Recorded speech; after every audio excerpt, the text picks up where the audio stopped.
നമസ്തേ.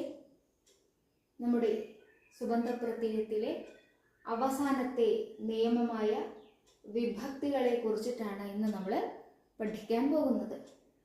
ഈ വിഭക്തികൾ 7 വിധത്തിലാണ് ഉള്ളത്. എന്തിനാണ് വിഭക്തികൾ, എന്താണ് വിഭക്തി എന്നെല്ലാം ഡൗട്ട് വരും അല്ലേ. വിഭക്തി എന്ന് പറഞ്ഞാൽ എന്താ പറയുക, നമുക്ക് ആവശ്യമായ രീതിയിൽ പദങ്ങളെ അല്ലെങ്കിൽ വാക്യങ്ങളെ നിർമ്മിക്കുന്നത് ഈ വിഭക്തി അനുസരിച്ചിട്ടാണ്. ഓക്കെ, ഇപ്പൊ നമ്മൾ ഉദാഹരണത്തിന് പറയുകയാണെങ്കിൽ അവൻ രാമനാണ്, അവനെ വിളിക്കേ, അവന്റെ കയ്യിലുണ്ട്, ഇവയെല്ലാം നോക്കൂ. അവൻ, അവനെ, അവന്റെ എന്നിങ്ങനെ വ്യത്യസ്ത അർത്ഥതലങ്ങളിലേക്ക് വാക്യങ്ങൾ വരുന്നു. അപ്പോൾ ഇങ്ങനെ വ്യത്യസ്തമായ അർത്ഥങ്ങളിൽ വാക്യങ്ങളെ ഉണ്ടാക്കണമെങ്കിൽ നമുക്ക് ഈ വിഭക്തിയുടെ ആവശ്യം ഉണ്ട്. ഓക്കെ, അങ്ങനെ നോക്കുമ്പോൾ ഇപ്പോൾ പ്രഥമ വിഭക്തി, ദ്വിതീയ വിഭക്തി, തൃതീയ വിഭക്തി, ചതുർത്ഥി വിഭക്തി, പഞ്ചമി വിഭക്തി, ഷഷ്ഠി, സപ്തമി എന്നിങ്ങനെ 7 വിധത്തിൽ വിഭക്തികൾ ഉണ്ട്. ഇവിടെ ഓരോ വിഭക്തിയിലും 3 വചനങ്ങളും ഉണ്ട്. ഓക്കെ, അങ്ങനെ നോക്കുമ്പോൾ 7 വിഭക്തികളിലും കൂടി ചേരുമ്പോൾ 7 × 3 21 രൂപങ്ങൾ ഈ വിഭക്തിയിൽ നമുക്ക് കിട്ടും. ക്ലിയർ ആണല്ലോ. ഇനി ഇപ്പോൾ ഇവിടെ പ്രഥമ വിഭക്തി എന്ന് പറഞ്ഞിട്ടുണ്ട് അല്ലേ. എങ്ങനെ നമുക്ക് തിരിച്ചറിയാം പ്രഥമ വിഭക്തിയെ, അല്ലെങ്കിൽ ഏത് പദം കിട്ടിയാലാണ് അത് പ്രഥമ വിഭക്തി എന്ന് നമുക്ക് തിരിച്ചറിയാം, അതിൽ വരുന്ന അർത്ഥങ്ങൾ എന്തെല്ലാമാണ് എന്നെല്ലാം നമുക്കൊരു ഡൗട്ട് വരും അല്ലേ. അപ്പോൾ ഇനി നമ്മൾ പഠിക്കാൻ പോകുന്നത് ഈ വിഭക്തികളുടെ അർത്ഥങ്ങളാണ്. ഏതെല്ലാം വിഭക്തികളിൽ ഏതെല്ലാം അർത്ഥങ്ങൾ സ്വീകരിക്കാം എന്നാണ് നമ്മൾ ഇനി പഠിക്കാൻ പോകുന്നത്. ഓക്കെ, അപ്പോൾ ഇവിടെ ഞാൻ വിഭക്തി അർത്ഥങ്ങൾ ഞാനിവിടെ എഴുതിയിട്ടുണ്ട്. നമുക്കതൊന്ന് വായിക്കാം. അതെന്നു പ്രഥമയ്ക്കർത്ഥം, ദ്വിതീയയ്ക്കതിനെ പുനഃ, അതിനോടതിലേക്കെന്നും ദ്വിതീയയ്ക്കർത്ഥമായി വരും. തൃതീയ ഹേതുവായിട്ട് കൊണ്ടാലോടൂടെ എന്നപി ആയിക്കൊണ്ട് ചതുർത്ഥീച്ച, അതിൽ നിന്നതിനേക്കാളും ഹേതുവായിട്ടു പഞ്ചമി, ഇക്കുമിന്നുമുടെ ഷഷ്ഠിക്കതിൻ്റെ വെച്ചുമെന്നപി അതിങ്കൽ അതിൽ വെച്ചെന്നും വിഷയം സപ്തമി മത. ഇവിടെ നോക്കൂ, പ്രഥമ, ദ്വിതീയ, അതുപോലെ തൃതീയ, ചതുർത്ഥി, പഞ്ചമി, ഷഷ്ഠി, സപ്തമി അല്ലെ. എല്ലാ വിഭക്തികളും ഈ ഒരു പദ്യത്തിൽ വരുന്നുണ്ട്. ഇതിൻ്റെ ഇടയിൽ തന്നെ അതിൻ്റെ മീനിങ്സും ഞാൻ അവിടെ എഴുതിയിട്ടുണ്ട്. നമുക്കതൊന്ന് നോക്കാം. അപ്പൊ ഇവിടെ നോക്കൂ, അതെന്ന് പ്രഥമയ്ക്കർത്ഥം. എന്താണ് അത്? ഉദാഹരണം ഞാനിവിടെ എഴുതിയിട്ടുണ്ട്. രാമഹ. ഈ രാമഹ എന്ന പദം പ്രഥമ വിഭക്തിയിൽ വരുന്ന ഒരു പദമാണ് എന്ന് പറഞ്ഞാൽ രാമൻ, അതുപോലെ വൃക്ഷം, അതുപോലെ ദേവൻ, അയോധ്യ, സീത, ലക്ഷ്മി, ഹിമാലയ, വാപി, കൂപഹ.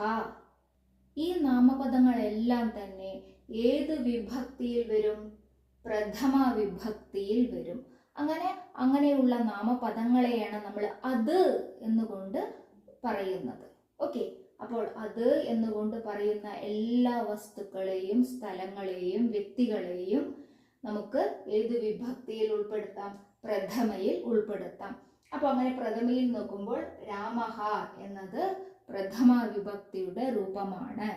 രാമൻ, അത് രാമൻ എന്നെല്ലാം നമ്മൾ അർത്ഥം കൊണ്ട് എടുക്കാം. ഓക്കെ, ഇതേപോലെയാണെങ്കിൽ വൃക്ഷഹ, അതും പ്രഥമ വിഭക്തി, ദേവഹ പ്രഥമ വിഭക്തി, സീത അല്ലെ എന്നിങ്ങനെ എല്ലാ പേരുകളൊക്കെ നമുക്ക് ഏത് വിഭക്തിയിൽ കൊടുക്കാം? പ്രഥമയിൽ കൊടുക്കാം. ഇനി അടുത്തതാണ് ഏതാണ് വിഭക്തി? ദ്വിതീയ അല്ലെ. ദ്വിതീയയിൽ എത്ര മീനിങ്സ് ആണ് വരുന്നത്? അതിനെ, അതിനോട്, അതിലേക്ക് എന്നിങ്ങനെ 3 മീനിങ്സുകൾ, 3 അർത്ഥങ്ങൾ ദ്വിതീയ വിഭക്തിയിൽ വരും. അങ്ങനെയാണെന്നുണ്ടെങ്കിൽ ഇവിടെ ഉദാഹരണം നമ്മൾ രാമം എന്ന് ഞാൻ കൊടുത്തിട്ടുണ്ട് അല്ലെ. പ്രഥമ വിഭക്തി രാമഹ, ദ്വിതീയ വിഭക്തിയിൽ വരുന്ന ഒരു രൂപമാണ് രാമം. അതായത് രാമശബ്ദത്തിന്റെ അതേ തന്നെയാണ് രാമം എന്നത്. അപ്പൊ ഈ രാമം എന്ന ദ്വിതീയ വിഭക്തിയിൽ ഈ 3 അർത്ഥങ്ങളെയും നമുക്ക് കൊടുക്കാം. എന്ന് പറഞ്ഞാല് രാമം എന്ന് പറയുമ്പോൾ രാമനെ, അതുപോലെ രാമനോട്, അതേപോലെ രാമനിലേക്ക്. മനസ്സിലായല്ലോ? അപ്പൊ ഇങ്ങനെ ഈ 3 അർത്ഥങ്ങളും എവിടെ നമുക്ക് കൊടുക്കാം? രാമം എന്ന പദത്തിൽ നമുക്ക് കൊടുക്കാം. രാമനെ, രാമനോട്, രാമനിലേക്ക്. അപ്പൊ അങ്ങനെ ഈ 3 അർത്ഥങ്ങളും വരുമ്പോൾ ഈ രാമം എന്ന രൂപമായിരിക്കും ഉണ്ടാവുക. ഇതൊരു എക്സാമ്പിൾ മാത്രമാണ് രാമശബ്ദം. ഇതിന്റെ സ്ഥാനത്ത് ഏത് പദങ്ങൾ വേണമെങ്കിലും നമുക്ക് യൂസ് ചെയ്യാം.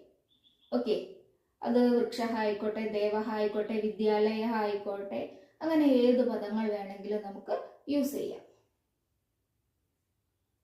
അപ്പോ എന്താ പറയാ, രാമം എന്നത് 3 അർത്ഥങ്ങൾ വന്നു കഴിഞ്ഞു. രാമനെ, രാമനോട്, രാമനിലേക്ക്. അതേപോലെ തൃതീയ വിഭക്തി. തൃതീയയിൽ ഏതാണ്? ഹേതുവായിട്ട്, കൊണ്ട്, ആല്, ഓട്, ഊടെ എന്നിങ്ങനെ 5 അർത്ഥങ്ങളിൽ തൃതീയ വിഭക്തി വരുന്നുണ്ട്. അപ്പൊ ഇങ്ങനെ തൃതീയ വിഭക്തിയിൽ വരുന്ന രൂപമാണ് രാമേണ എന്നത്. എന്ന് പറഞ്ഞാൽ രാമൻ ഹേതുവായിട്ട്, രാമനെ കൊണ്ട്, രാമനാൽ, രാമനോട് കൂടെ, രാമനിലൂടെ എന്നിങ്ങനെ 5 അർത്ഥങ്ങളിൽ തൃതീയ നമുക്ക് എടുക്കാം. ഈ 5 അർത്ഥങ്ങളും വരുമ്പോൾ എങ്ങനെയുള്ള രൂപമായിരിക്കണം നമുക്ക് യൂസ് ചെയ്യേണ്ടത്? രാമേണ, വൃക്ഷേണ, വിദ്യാലയേന, പുസ്തകേന. ഓക്കെ, അതുപോലെ സ്ത്രീലിംഗമാണെങ്കിൽ സീതയ, നദ്യ, സരസ്വത്യ എന്നിങ്ങനെ രൂപങ്ങള് തൃതീയ വിഭക്തിയിൽ വരും. ഇവിടെ ഞാൻ പുല്ലിംഗത്തിന്റെ മാത്രം എഴുതിയിട്ടുള്ളൂ. അതുപോലെ സ്ത്രീലിംഗവും ഉണ്ട്, നപുംസകലിംഗവും ഉണ്ട്. ഓക്കെ, ഇനി അടുത്തതാണ് ചതുർത്ഥി. എന്താണ്? ആയിക്കൊണ്ട് ചതുർത്ഥി. ഈ ചതുർത്ഥിയുടെ രൂപം എന്താണ്? രാമായ, വൃക്ഷായ, ദേവായ, വിദ്യാലയായ, ഭിക്ഷുക്കായ എന്നിങ്ങനെ വരും. അപ്പോൾ ആയിക്കൊണ്ട് എന്നുകൊണ്ട് സൂചിപ്പിക്കുന്നത് എന്താണ്? രാമനായിക്കൊണ്ട് എന്ത് കൊടുക്കുന്നു? സമ്മാനത്തെ കൊടുക്കുന്നു. വൃക്ഷത്തിനായിക്കൊണ്ട് ജലം കൊടുക്കുന്നു, അല്ലെങ്കിൽ ജലത്തെ കൊടുക്കുന്നു. അതുപോലെ ദേവനായിക്കൊണ്ട് അർച്ചന ചെയ്യുന്നു എന്നിങ്ങനെ. ഭിക്ഷുക്കായ ധനം ദദാതി, ഭിക്ഷുകനായിക്കൊണ്ട് പൈസ കൊടുക്കുന്നു എന്നിങ്ങനെ കൊടുക്കുന്ന സാഹചര്യത്തിൽ ആർക്കായി കൊണ്ടാണോ കൊടുക്കുന്നത് ആ പദം ചതുർത്ഥിയിലായിരിക്കും ഉണ്ടാവുക. ഓക്കെ, കൊടുക്കുന്നത് ആർക്കാണോ ആ പദം ചതുർത്ഥിയിൽ. കൊടുക്കുക മാത്രമേ ഈ ചതുർത്ഥി വിഭക്തിയിൽ വരുള്ളൂ. അടുത്തത് എന്താണ്? പഞ്ചമി. പഞ്ചമിയുടെ രൂപം എന്താണ്? രാമാത്. അതിൽ നിന്ന്, അതിനേക്കാളും, ഹേതുവായിട്ട്. ഇവിടെ എത്ര അർത്ഥങ്ങളാണ്? 3 ഉണ്ട്. ചതുർത്ഥിയിൽ 1 ഉള്ളൂ കേട്ടുള്ളൂ. പഞ്ചമിയിലും 3 അർത്ഥങ്ങളാണ്. എന്ന് പറഞ്ഞാല് രാമനിൽ നിന്ന്, രാമനേക്കാളും, രാമൻ ഹേതുവായിട്ട്. ഓക്കെ, അപ്പോൾ ഇവിടെ ഹേതുവായിട്ട് എന്നത് തൃതീയ വിഭക്തിയിലും വരുന്നുണ്ട്, പഞ്ചമി വിഭക്തിയിലും വരുന്നുണ്ട്. അപ്പൊ അതിന്റെ രൂപങ്ങളും വാക്യങ്ങളുടെ അർത്ഥങ്ങളെല്ലാം കണ്ട് ഏത് വിഭക്തിയാണ് എന്ന് നമുക്ക് തിരിച്ചറിയാൻ പറ്റും. അപ്പോൾ ഇവിടെ അതിൽ നിന്ന് എന്ന് വെച്ചിട്ടാണെങ്കിൽ രാമനിൽ നിന്ന്, അതിനേക്കാളും എന്ന് പറഞ്ഞാണെങ്കിൽ രാമനേക്കാളും, അതേപോലെ രാമൻ ഹേതുവായിട്ട് എന്നിങ്ങനെ അർത്ഥങ്ങൾ വരുമ്പോൾ പഞ്ചമി വിഭക്തിയാണ് യൂസ് ചെയ്യുക. ഓക്കെ, അപ്പൊ ഇവിടെ ഷഷ്ടിയില് ഇക്ക് എന്നാണ് ആദ്യ അർത്ഥം അല്ലെ. അപ്പൊ ഇവിടെ ഇക്ക് എന്ന് പറയുമ്പോൾ സീതയ്ക്ക്. അപ്പൊ ഇവിടെ രാമന് എന്ന് പുല്ലിംഗമാകുമ്പോൾ വരും. സ്ത്രീലിംഗമാകുമ്പോഴാണ് സീതയ്ക്ക് എന്നുകൊണ്ട് വരുന്നത്. ഇക്ക് കൊണ്ട് സീതയ്ക്ക് എന്നാണ്. അതുപോലെ മിന്ന് എന്ന് പറയുമ്പോൾ നമുക്കിവിടെ രാമന്, രാമസ്യ എന്ന് നമുക്ക് യൂസ് ചെയ്യാം. ഓക്കെ, രാമസ്യ എന്ന് പറയുമ്പോൾ രാമന്. അതുപോലെ മുടെ എന്നുകൊണ്ട് ഉദ്ദേശിക്കുന്നത് സീതയുടെ, അപ്പൊ അവിടെ സീതായാഹ എന്ന് വരും. ഓക്കെ, അതേപോലെ അതിന്റെ എന്ന് പറയുമ്പോൾ രാമന്റെ. ക്ലിയർ ആണല്ലോ, രാമന്റെ.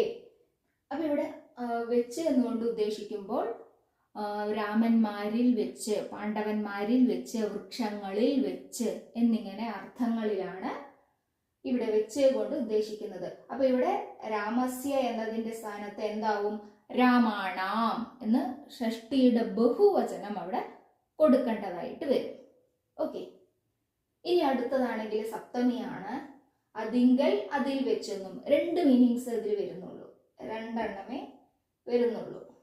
അപ്പോൾ ഇവിടെ രാമനിൽ, രാമന്മാരിൽ വെച്ച്. അപ്പൊ നമ്മൾ വെച്ച് എന്ന് വരുമ്പോൾ എപ്പോഴും ബഹുവചനമേ അവിടെ ഉപയോഗിക്കുകയുള്ളൂ, അതൊന്ന് ശ്രദ്ധിക്കണം. ഓക്കെ, നമ്മളിവിടെ ഷഷ്ടിയിലും ബഹുവചനമാണ് യൂസ് ചെയ്തത്, അതേപോലെ സപ്തമിയിലും ബഹുവചനമാണ് ഉപയോഗിക്കേണ്ടത്.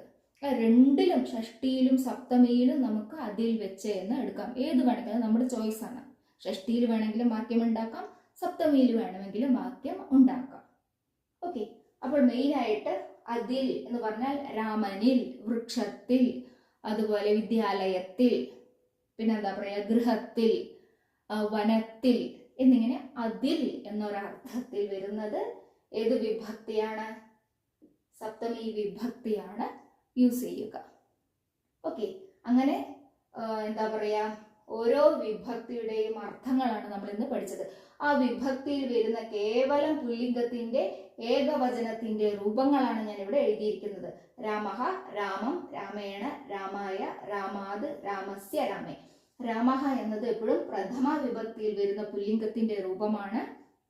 രാമം ദ്വിതീയയിൽ വരുന്നത്, രാമേണ തൃതീയയിൽ വരുന്നത്, രാമായ ചതുർത്ഥിയിൽ, രാമാത് പഞ്ചമിയിൽ, രാമസ്യ ഷഷ്ടിയിൽ, രാമേ സപ്തമിയിൽ. ഇതേപോലെ തന്നെ സീത, സീതാം, സീതയാ, സീതായൈ, സീതായാഹ, സീതായാഹ, സീതായാം എന്നിങ്ങനെ എന്താ പറയുക, സ്ത്രീലിംഗത്തിലും 7 വിഭക്തിയിൽ ശബ്ദരൂപങ്ങൾ ഉണ്ട്. അതേപോലെ തന്നെ നപുംസകലിംഗത്തിലും ഉണ്ട്. അങ്ങനെ ഈ ഓരോ ലിംഗത്തിന്റെയും ശബ്ദരൂപങ്ങൾ നാം പഠിച്ചതിന് ശേഷം ഈ അർത്ഥങ്ങൾ ഇതിലേക്ക് നമ്മൾ കൊടുക്കണം. അപ്പൊ എന്താന്ന് വെച്ചാല്, ഇപ്പൊ ഇവിടെ രാമേണ എന്ന ഒരു പദം, രാമേണ വിദ്യാലയഃ ഗതഃ എന്നൊരു വാക്യം കിട്ടിക്കഴിഞ്ഞാല് രാമേണ എന്നത് തൃതീയ വിഭക്തിയുടെ ശബ്ദരൂപമാണ്. അങ്ങനെയുള്ള തൃതീയ വിഭക്തിയിൽ ഏതെല്ലാം അർത്ഥങ്ങളാണ് ഉണ്ടാവുക? ഹേതുവായിട്ട് കൊണ്ട്, ആല്, ഓട്, ഊടെ എന്നീ 5 അർത്ഥങ്ങളിൽ ഏതാണോ വരിക എന്നെല്ലാം നമ്മൾ ചിന്തിക്കേണ്ടതായിട്ട് വരും. അപ്പൊ ഇവിടെ രാമേണ വിദ്യാലയഃ ഗതഃ എന്ന് പറഞ്ഞാല് രാമനാൽ വിദ്യാലയം പോകപ്പെട്ടു. അവിടെ ആൽ എന്നാണ് വരിക. അവിടെ രാമനെ കൊണ്ട് വിദ്യാലയം പോകപ്പെട്ടു എന്ന്, അതുപോലെ രാമൻ ഹേതുവായിട്ട് വിദ്യാലയം പോകപ്പെട്ടു, അത് രാമനിലൂടെ വിദ്യാലയം പോകപ്പെട്ടു എന്നെല്ലാം പറയുമ്പോൾ ഒരു എന്താ പറയുക, സൗന്ദര്യമില്ലാത്ത ഒരു അർത്ഥമായിട്ട് വരും. അപ്പൊ ഇവിടെ രാമനാൽ വിദ്യാലയം പോകപ്പെട്ടു എന്നതാണ് കറക്റ്റായിട്ടുള്ള വാക്യം, അതായത് അർത്ഥം വരുന്നത്.